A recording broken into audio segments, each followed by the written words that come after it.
The conference room smelled like expensive leather and old money.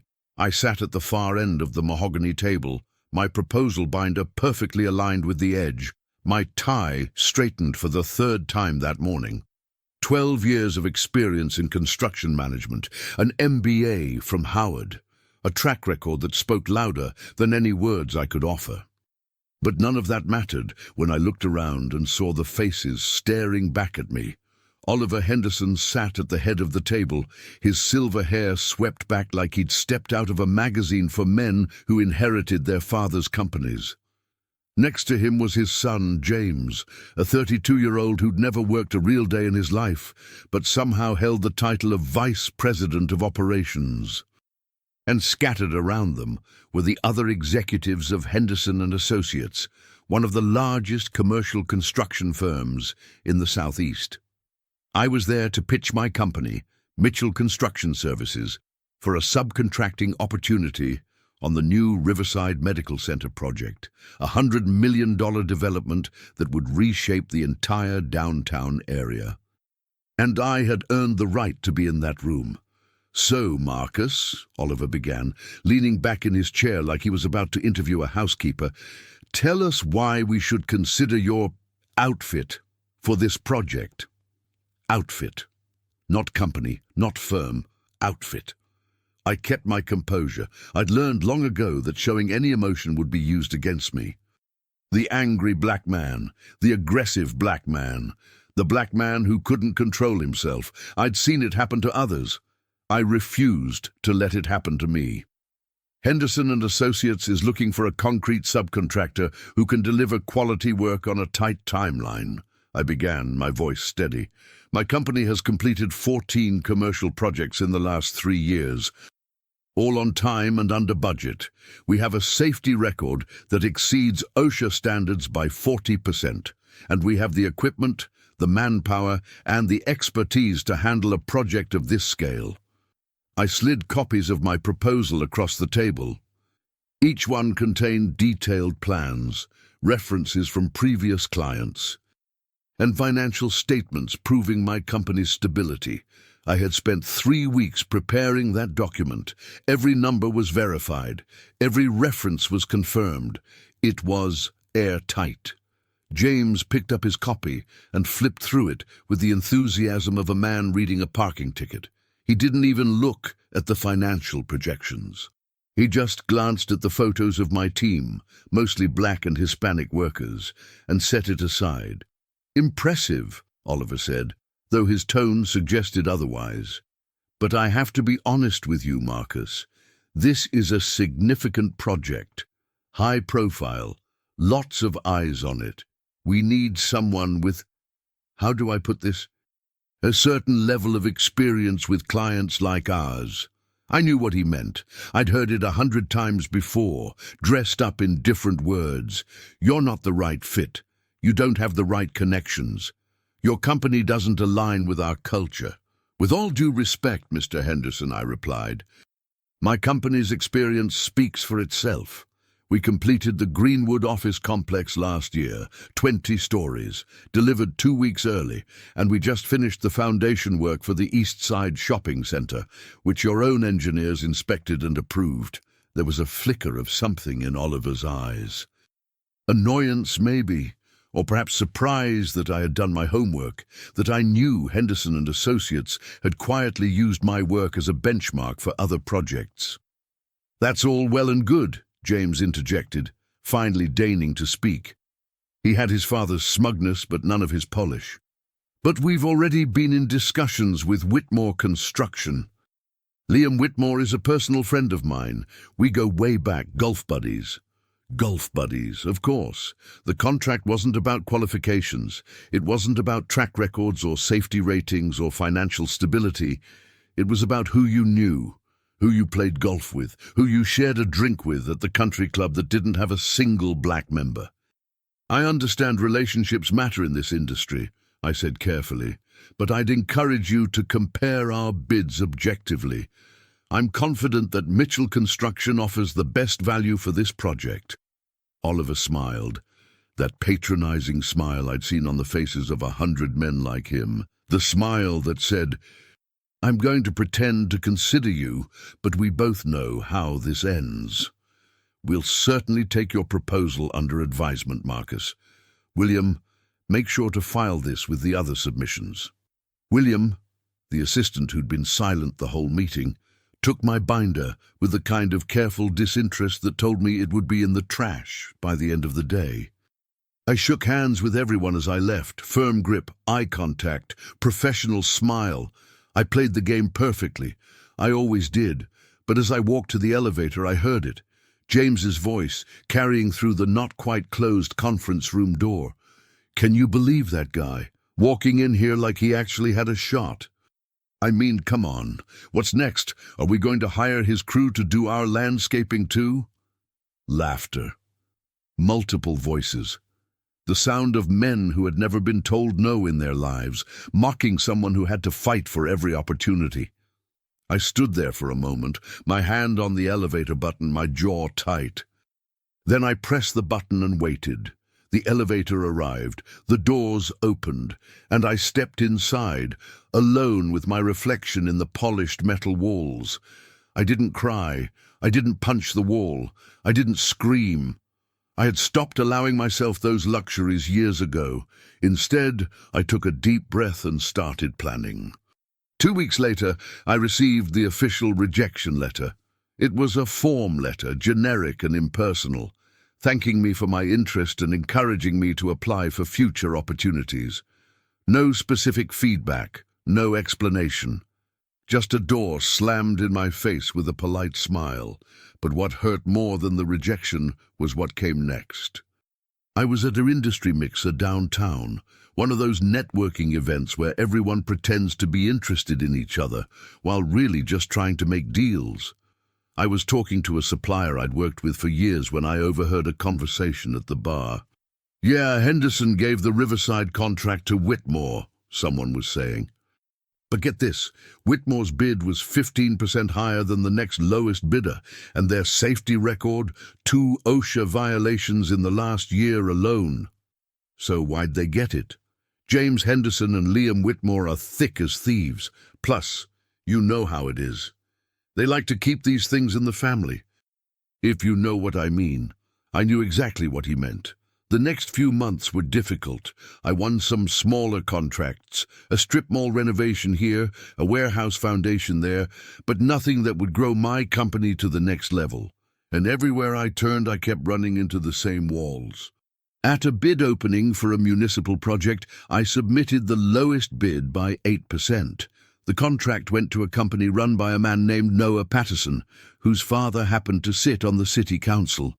When I requested an explanation, I was told that my company lacked the administrative capacity to handle the project, despite the fact that I had more employees and better equipment than Patterson's firm. At a pre-qualification meeting for a state highway project, I watched as my application was shuffled to the bottom of the pile, while companies with half my experience were fast-tracked through the process. When I asked about the delay, I was told there were concerns about my bonding capacity, concerns that evaporated when I provided documentation proving I had a $2 million bonding line. And then there were the smaller indignities, the way suppliers would quote me higher prices than they quoted my white competitors, the way inspectors would scrutinize my work sites more carefully than others, the way potential clients would ask to see my credentials multiple times, as if they couldn't believe a black man could actually run a successful construction company. I documented everything, every slight, every discrepancy, every suspicious decision. I kept a detailed log, cross-referenced with dates, names, and supporting evidence. Not because I planned to do anything with it immediately, but because I knew that someday, somehow, the information would be useful. 6 months after the Henderson rejection, I received a call that would change everything. "Mr. Mitchell, this is Elijah Cooper. I'm a forensic accountant, and I've been hired by a client who's interested in acquiring Henderson and Associates. I was given your name as someone who might have relevant information." I sat up straighter in my chair. "Who's your client?" "I'm not at liberty to say at this time, but I can tell you that they're very interested in understanding the internal operations of Henderson and Associates, particularly their contracting practices, and particularly any evidence of irregularities in their bid selection process. My heart was pounding, but I kept my voice calm. Why would you think I'd have information like that? Mr. Mitchell, I've done my research. I know about your rejected bid for the Riverside project. I know that Whitmore Construction won that contract despite having a higher bid and a worse safety record. And I know that you're the kind of man who keeps detailed records. I was silent for a long moment. This could be a trap. It could be someone from Henderson trying to see if I was planning to cause trouble. It could be a competitor looking to steal my information for their own purposes. But something in Elijah Cooper's voice told me he was legitimate, and something in my gut told me this was the opportunity I'd been waiting for. I might have some documentation that would interest your client, I said finally, but I need to know more about what they're planning before I share anything. That's fair. Can we meet in person? I think once you understand the full picture, you'll see that our interests are aligned. We agreed to meet the following week. And as I hung up the phone, I felt something I hadn't felt in months. Hope. Elijah Cooper was not what I expected. When he walked into the coffee shop where we'd agreed to meet, I was looking for a suit. Instead, I saw a black man in his 50s, wearing khakis and a polo shirt, with reading glasses perched on his nose and a leather messenger bag slung over his shoulder. He looked more like a college professor than a forensic accountant. "Mr. Mitchell," he said, extending his hand, "thank you for meeting with me. Call me Marcus." We sat at a corner table, away from the other customers. Elijah ordered tea. I ordered coffee, black. For a few minutes we made small talk, where we were from, how long we'd been in the industry, the usual professional pleasantries, but I could tell he was assessing me, deciding whether I could be trusted. Finally, he leaned forward and lowered his voice. "Marcus, what I'm about to tell you needs to stay between us, at least for now." I nodded. "My client is a private equity firm based in New York. They've been watching Henderson and Associates for the past 2 years, looking for an opportunity to make an acquisition, and they believe that opportunity is coming very soon. Why? Henderson seems solid. They've got major contracts, steady revenue. On the surface, yes, but underneath the company is rotting." Elijah pulled a folder from his bag and slid it across the table. "Take a look." I opened the folder. Inside were financial statements, internal memos, and what appeared to be audit reports. As I read, my eyes widened. "They've been cooking the books," I said quietly.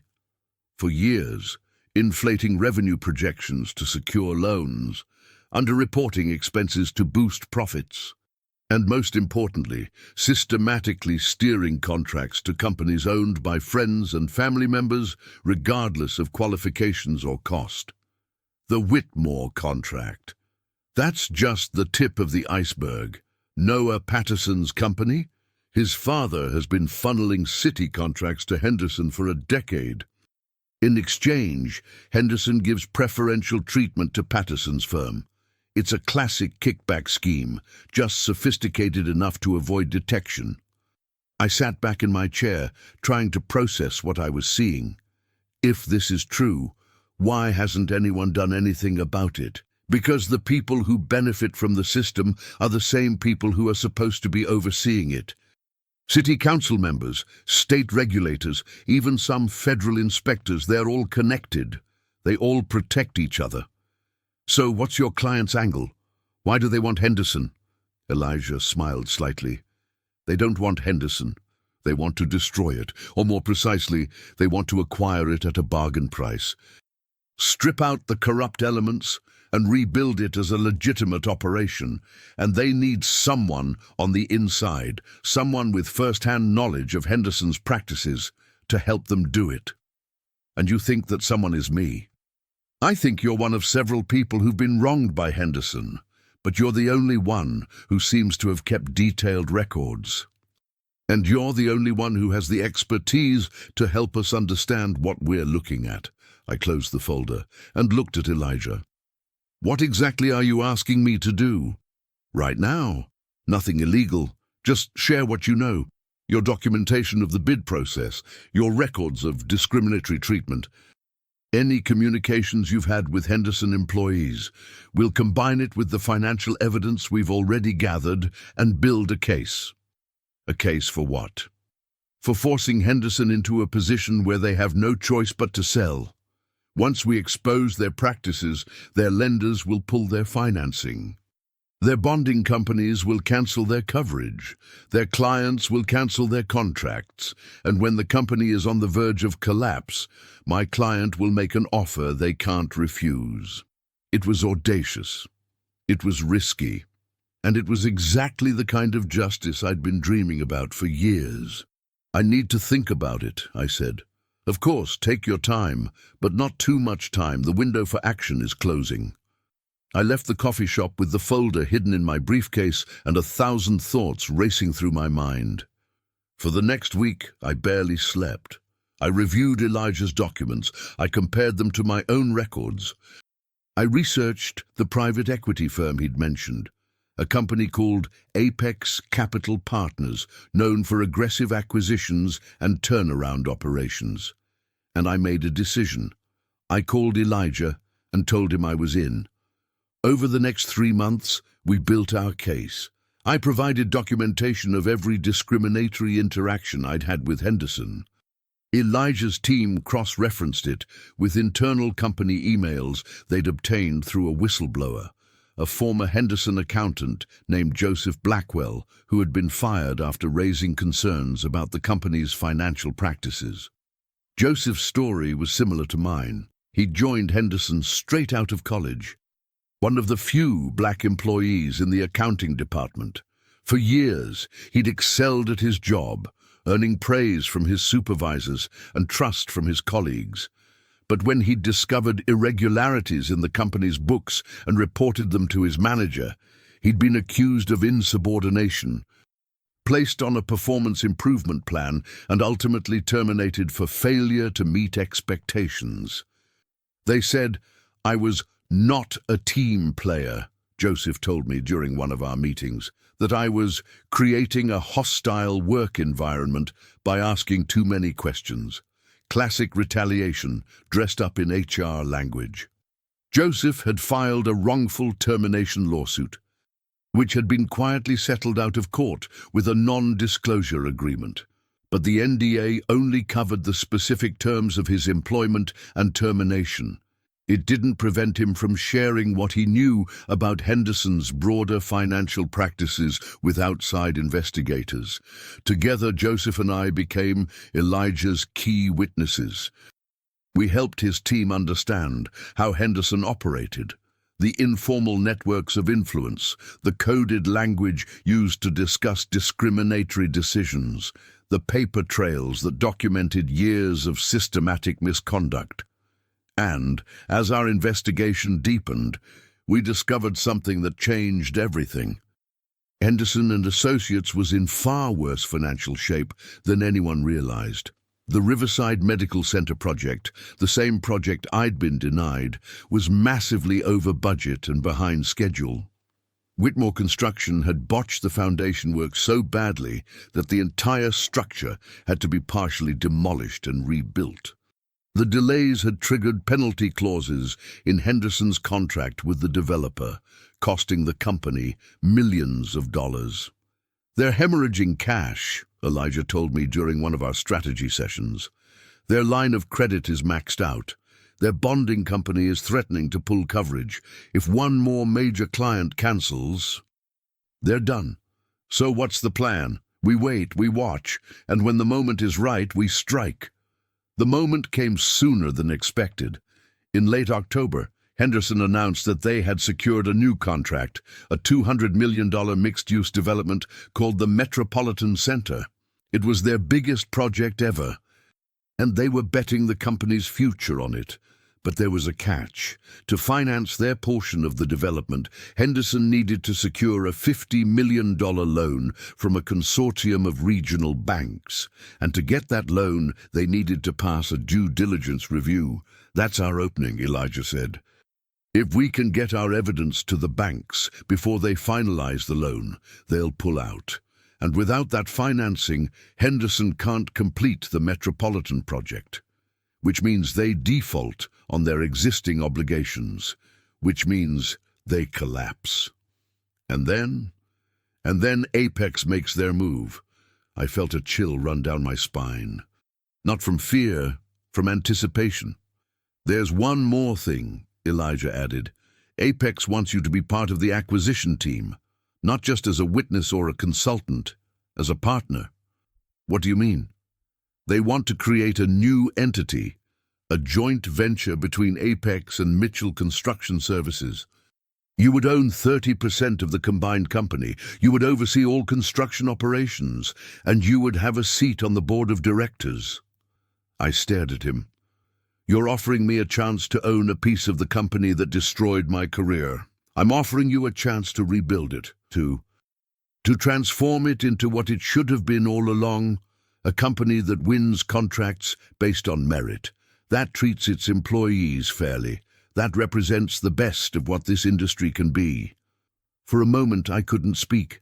I'd spent so many years fighting just to survive, just to prove that I deserved a seat at the table. And now I was being offered a chance to own the table itself. "I'm in," I said, "all the way." The next few weeks were a blur of activity. Elijah's team compiled a comprehensive dossier on Henderson's financial irregularities and discriminatory practices. Joseph provided testimony that corroborated the documentary evidence. And I contributed my own records, years of detailed notes documenting every injustice I'd witnessed or experienced. We submitted the dossier to the banking consortium through a carefully orchestrated leak. A journalist at a major business publication received an anonymous tip about Henderson's troubles. She started asking questions. The banks got nervous, and on November 15th, they announced that they were pausing their loan discussions with Henderson pending further review. The dominoes started falling immediately. Henderson's stock price dropped 20% in a single day. Their bonding company placed them on a watch list. Two of their largest clients announced that they were exploring alternative arrangements for upcoming projects. And Oliver Henderson, the patriarch who had dismissed me as an outfit owner, called an emergency board meeting to address the crisis. I watched it all unfold from a distance, tracking the news coverage and receiving updates from Elijah. It was satisfying in a way I hadn't expected, not because I enjoyed seeing people suffer, but because I was finally seeing justice in action, real consequences for real wrongdoing. But the best was yet to come. On November 20th, Apex Capital Partners sent a letter to Henderson's board of directors. It was a formal acquisition offer, a proposal to purchase the company at a significant discount to its previous valuation.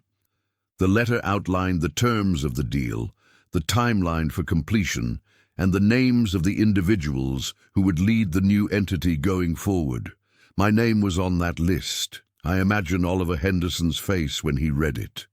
I imagine him realizing that the black man he had laughed at, dismissed and humiliated, was now coming to take everything he had built. The board meeting to discuss the offer was scheduled for December 1st, and I had every intention of being there. December 1st arrived with a cold rain that seemed fitting for the occasion. I woke early, put on my best suit, charcoal grey, single-breasted, tailored to perfection, and looked at myself in the mirror. The same face that had endured 1,000 slights. The same eyes that had watched opportunities slip away to less qualified men with the right connections.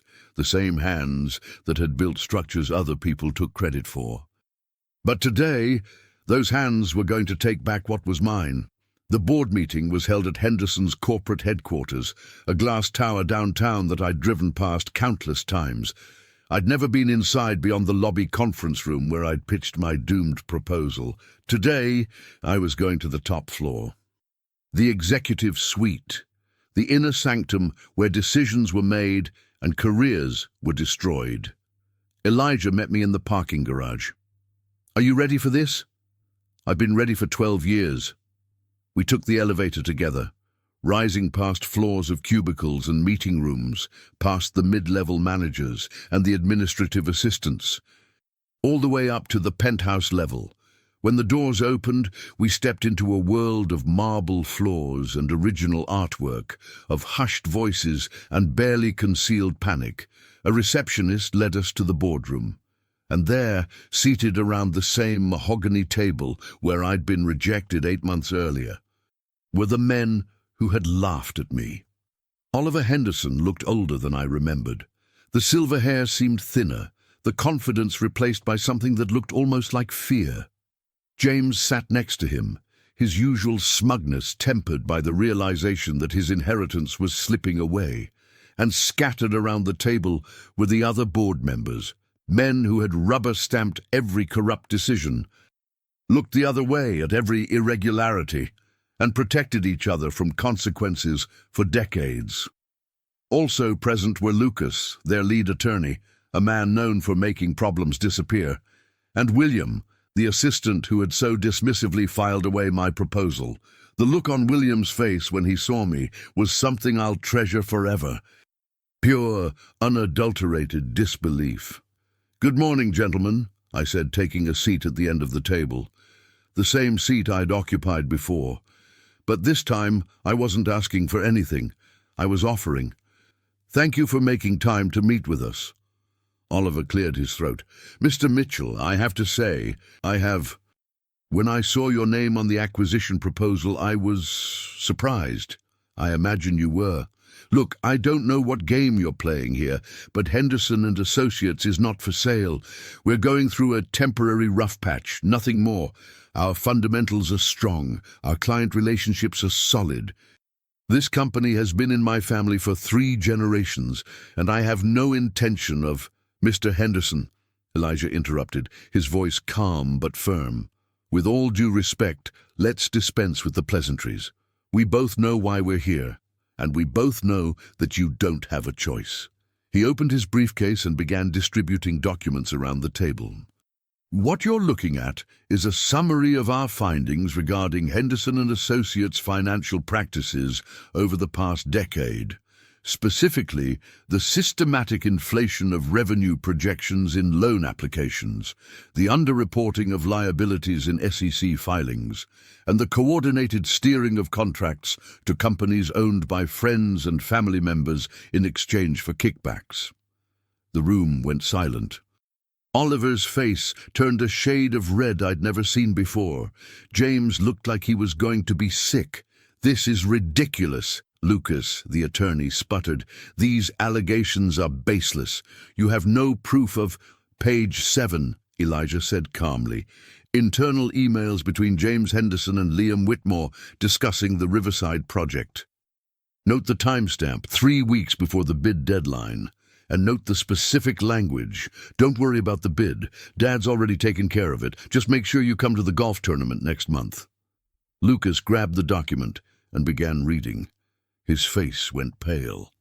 "Page 12, Elijah continued. "Bank records showing payments from Whitmore Construction to a shell company controlled by Oliver Henderson. Payments that coincide, to the day, with the awarding of 5 separate contracts over the past 4 years." This is circumstantial," Oliver managed. "You can't prove—" "Page 18, Page. Testimony from Joseph Blackwell, your former senior accountant, describing in detail how he was instructed to manipulate financial statements and was subsequently terminated when he refused to comply.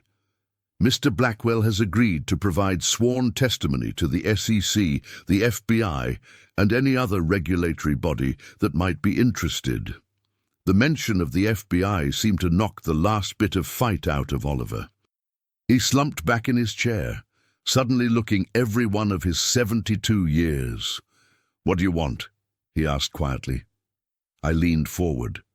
This was the moment I'd been waiting for. The moment I'd imagined during every sleepless night, every humiliating rejection, every casual insult that cut deeper than any physical wound. "What do I want?" I repeated. "Let me tell you a story, Mr. Henderson. 8 months ago, I sat in this exact chair and presented you with a proposal, a legitimate competitive bid for a project that my company was more than qualified to handle. Do you remember what you said?" Oliver didn't respond. "You called my company an outfit, like it was some kind of joke, some backyard operation run by a guy who didn't know what he was doing. And then, after I left, your son made a comment about my crew doing your landscaping. You all laughed. I heard you." I looked around the table, making eye contact with each man in turn. "I've spent my entire career dealing with men like you. Men who look at me and see something less than themselves.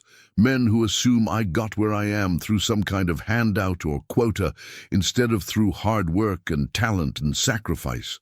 Men who would rather give a contract to an unqualified friend than to a qualified black man." I paused, letting the words sink in.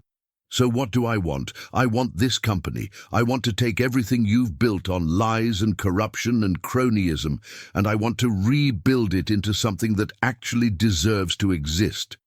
I want to create opportunities for all the people you've shut out. I want to prove that merit can actually mean something in this industry." I slid a document across the table to Oliver. "This is the acquisition agreement.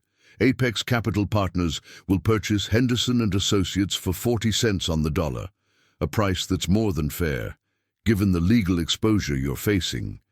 As part of the deal, I will become CEO of the new entity, and every current executive, every single person in this room except the two of us, will be terminated immediately, with no severance and no non-compete restrictions."